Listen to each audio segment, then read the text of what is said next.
Gracious Majesty the Queen, is she now damaging her own image, particularly in the United States? Hi, good morning, Neil Sean here in the heart of London. Thank you so much for joining me.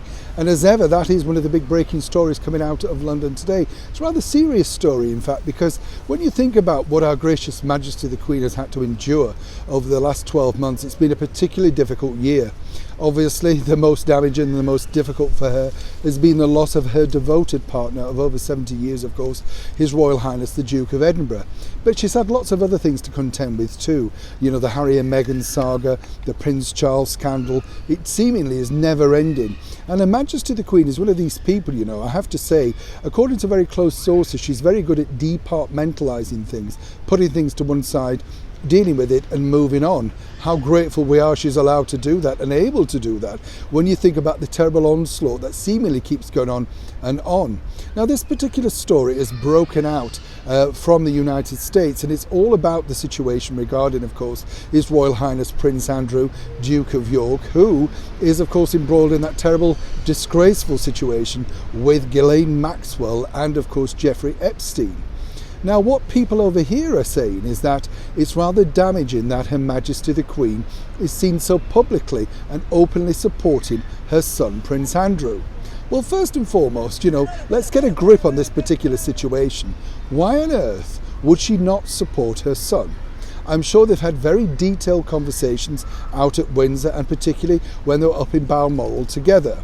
What has been hurtful for Her Majesty was seeing that now infamous picture of Mr. Epstein and Ghislaine Maxwell in that, of course, famous little outhouse that is up in Balmoral. That's famously pictured with Her Majesty the Queen enjoying a picnic many years ago. I think the bigger problem apparently is this.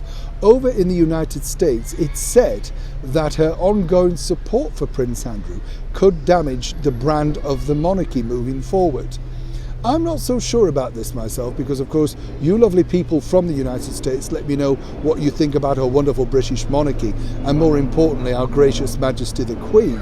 So I know that she's very well loved over there, and it does seem to be that it's planted negative stories against Her Majesty the Queen and, of course, Prince Andrew. And let's not forget, he's not been charged with anything. And also let me state that he has denied any wrongdoing in anything associated with this particular case. As the case is ongoing, it's rather limited, of course, what one can say about it, but as we've seen so far, it's going to be a rather complex and demanding case. Now, over here, of course, it's playing out totally differently. We're all looking forward to the Platinum Jubilee celebrations, and a lot of people have great sympathy for what Her Majesty has gone through.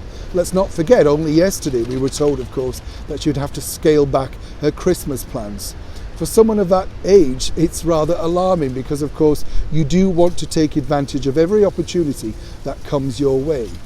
But I would dispute that simply because moving forward, Prince Andrew, if opportunity arises, could be given a return to public life. And let's not forget, the monarchy have lost two people, Harry and Meghan, who decided to abscond over to the United States to start their own brand, their own life. So there would be room for that opportunity.